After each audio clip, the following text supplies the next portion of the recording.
श्री सद्गुरु महाराज की जय। महर्षि संत सेवी प्रवचन पीयूष से संत समागम दुर्लभ भाई। गोस्वामी तुलसीदास जी महाराज कहते हैं, देहि सत्संग निज अंग श्रीरंग, भवभंग कारण शरण शोक हारी। हे श्री रंग, यह जो आपका निज अंग है सत्संग, जो इसकी शरण में आता है उसका भवभंग हो जाता है। यह सत्संग भगवान का निज अंग है। जो सत्संग को छोड़ दे वह किस रसातल को जाएगा, कोई ठिकाना नहीं। इसलिए अभी संतों और भगवंतों ने सत्संग करने की आज्ञा दी।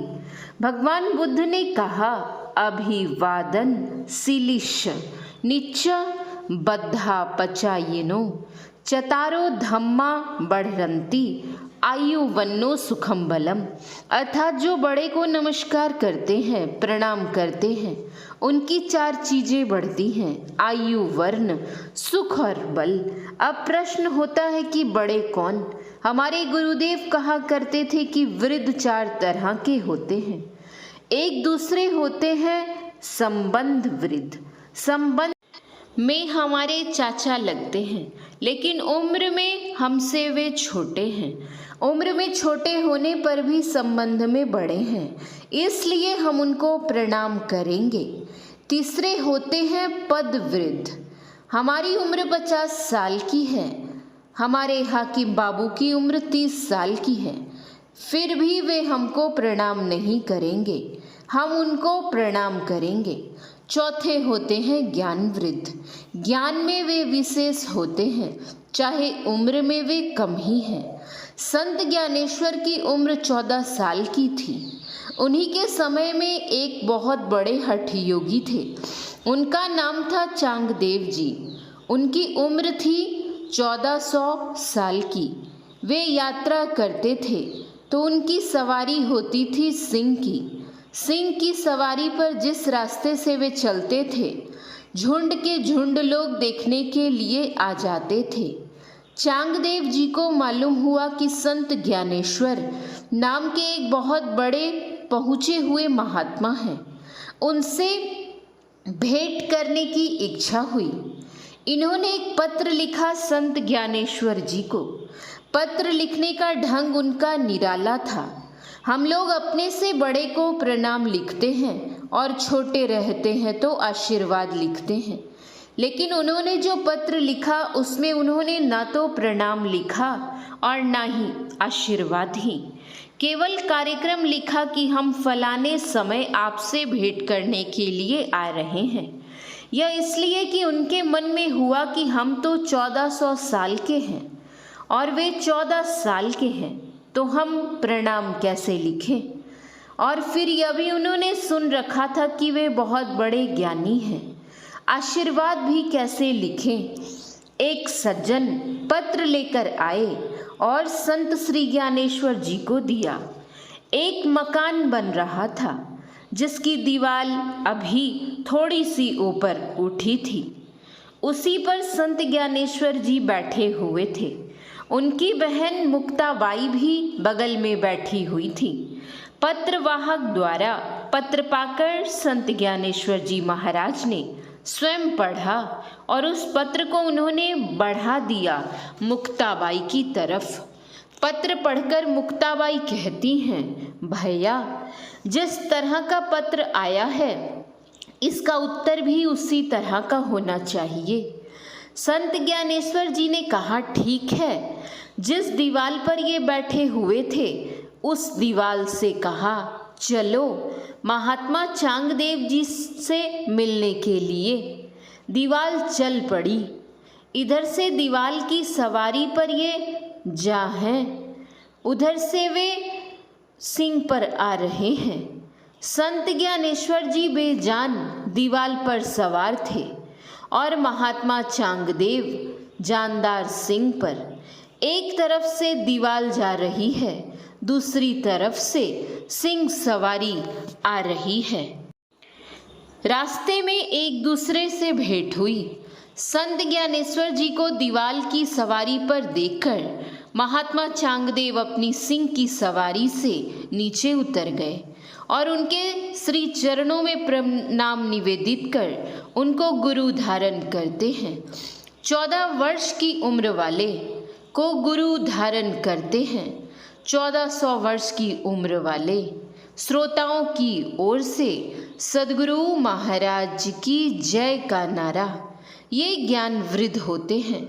ज्ञान वृद्ध सबसे विशेष होते हैं। महर्षि व्यासपुत्र श्री सुखदेव जी कम उम्र के थे, लेकिन जिस सभा में वे जाते थे उस सभा के लोग उनके स्वागत में खड़े हो जाते थे। संत की महिमा गाते हुए संत पलटू दास जी ने लिखा, सबसे बड़े हैं संत दूसरा नाम है, तीजे 10 अवतार तिन्हें प्रणाम है, ब्रह्मा विष्णु महेश सकल अवतार हैं, अरे हाँ रे पलटू सब के ऊपर संत मुकुट सरदार है। और भी स्पष्ट करते हुए पुनः उन्होंने कहा, बड़ा होए ते ही पूजिए, संतन किया विचार, संतन किया विचार, ज्ञान का दीपक लिन्हा, देवता 33 कोट नजर में सबको चिन्हा, सबका खंडन किया, खोजी के तीनी निकारा, तीनों में दुई सही, मुक्ति का एके द्वारा, हरि को लिया निकारी, बहुरी 3 मंत्र विचारा, हरि है गुण के बीच, संत है गुण से न्यारा, पलटू प्रथमे संत जन, दूजे है करतार, बड़ा होए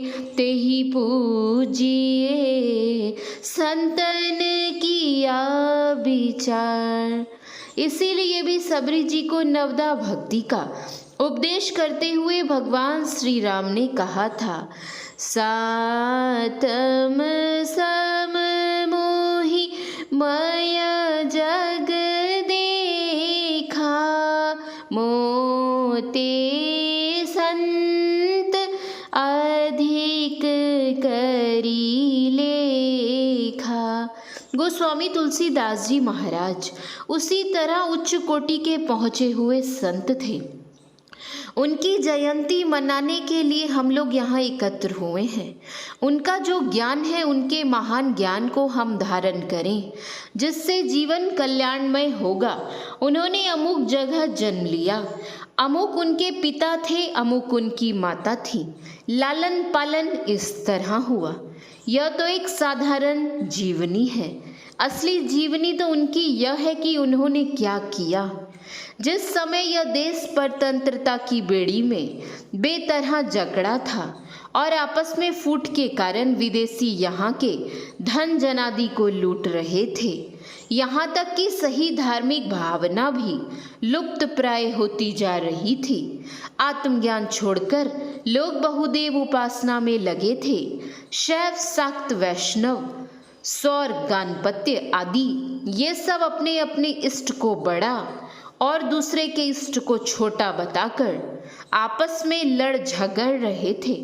उसी समय समन्वयवादी संत गोस्वामी तुलसीदास जी का अवतरण इस अवनीतल पर हुआ था। उन्होंने रामचरितमानस में कथानक के माध्यम से सिद्ध करके दिखलाया कि जो गणपत्य श्री गणेश जी को बड़ा बताकर अन्यों को छोटा बताते हैं, उनको जानना चाहिए कि गणेश जी से बड़े शिव जी हैं, क्योंकि शिव जी गणेश के पिता हैं, जो सैव शिव जी को बड़ा बताकर गणेश जी को छोटा बताते थे। उनके लिए उन्होंने यह सिद्ध कर दिया कि शिव जी के विवाह के पूर्व से ही गणेश जी की पूजा चली आ रही है। भवानी और शंकर दोनों ने उनकी पूजा की है। यथा मुनि अनुशासन गणपति ही पूजे शंभु भवानी, सुनिया चरज करही जनी, सूरस अनादि जानी।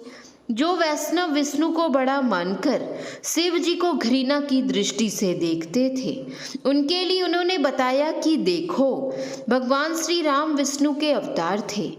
लंका पर चढ़ाई करने के लिए समुद्र पर जो सेतु निर्मित हुआ था, वहाँ श्री शंकर जी की आराधना पूजा करने के पश्चात ही श्री राम ने लंका पर चढ़ाई करके लंकापति रावण पर विजय प्राप्त की थी। जो कोई शैव शिव जी को बड़ा मानकर भगवान विष्णु का तिरस्कार करते थे, उनके लिए उन्होंने बताया, देखो, श्री शिव जी श्री राम को अपना इष्ट मानते थे और श्री सीता जी को मातृवत। यही हेतु है कि जब सती ने श्री सीता जी का रूप धारण कर श्री राम की परीक्षा ली थी कि सही में ये भगवान है या नहीं, और जब शिव जी ध्यानस्थ होकर सती जी के इस कार्यकलाप से अभिज्ञ हुए, तो उन्होंने सती जैसी पत्नी का भी परित्याग कर दिया। इसी प्रकार इष्टों में किसी को छोटा और किसी को बड़ा बताने के भेदभाव को मिटाकर गोस्वामी जी ने सामंजस्य स्थापित किया। साथ ही उन्होंने यह भी बताया कि जाति विशेष होने से ही कोई विशेष नहीं होता।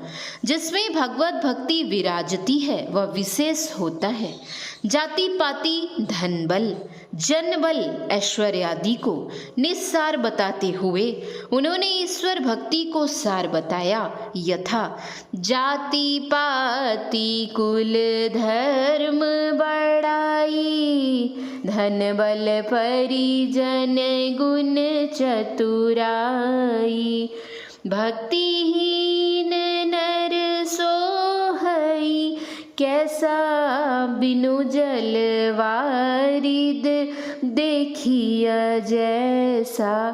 परमात्म भक्ति के वेशधारी बनावटी साधु, जिसको जगत से विराग नहीं, प्रभु पद में अनुराग नहीं, की भर्त्सना करते हुए गोस्वामी जी ने कहा, बहुदाम सवारही धाम जति, विषया हरि लिन्ह न रही विरति।